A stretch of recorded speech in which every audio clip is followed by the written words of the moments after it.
15 আগষ্ট 26 জানুৱাৰী আহিলেই বুকুৰ তেজ উথলি উঠা এজন যুৱক।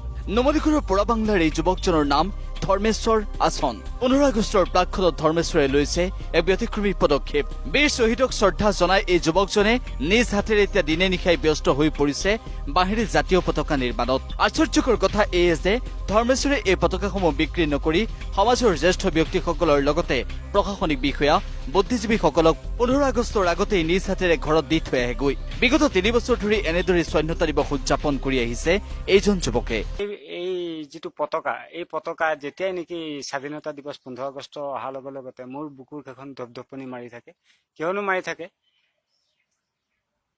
আজি অসমৰে হওক বা ভাৰতবৰ্ষই হওক বহুত বীৰ জোৱান আছিলে। কাৰ্গিলৰ সময়ত যুদ্ধত তেখেতে নিজৰ তাতে শ্বহীদ হৈছিলে।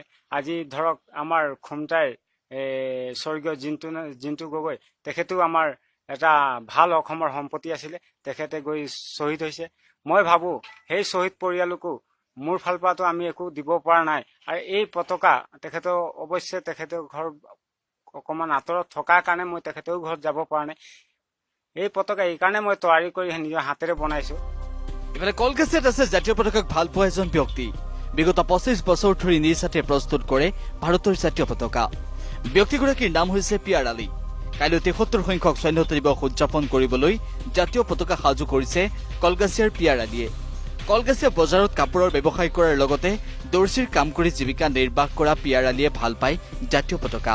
সেয়েহে প্ৰতি বছৰে গণৰাজ্য দিৱস আৰু স্বাধীনতা দিৱসৰ আগে আগে তেওঁ নিজ হাতেৰে এইদৰে প্ৰস্তুত কৰি উলিয়াই ভাৰতৰ 3 বৰ্ণীয়া জাতীয় পতাকা। কালি 15 আগষ্ট আমি পতাকা বনাই আছো।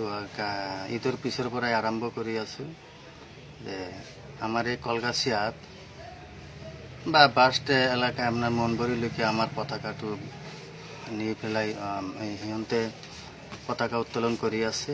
আগৰ পৰাই প্ৰায় 25 বছৰ ধৰি আমাৰ দোকানত প্ৰায় পতাকাবিলাক লৈ পেলাই পতাকা উত্তোলন কৰি আছে। আমি বিশেষকৈ আমি পতাকাটো বেছিকৈ ভাল পাওঁ, সেইকাৰণে এইটো কাম বেছিকৈ কৰি আছে। বৃহত্তৰ কলগাছিয়াৰ লগতে মইনবৰী, বাঘবৰ, গোৱালপাৰা আদি অঞ্চললৈ যায় পিয়াৰ আলীয়ে প্ৰস্তুত কৰা জাতীয় পতাকা। 50 টকাৰ পৰা 500 টকালৈকে বিক্ৰী কৰে পতাকা। ভিডিঅ' জাৰ্নেলিষ্ট অপূৰ্বৰ সৈতে নমলিগড়ৰ পৰা মাধৱজ্যোতি দত্ত আৰু কলগাছিয়াৰ পৰা মফিদুল ইছলাম, আছাম টক্স।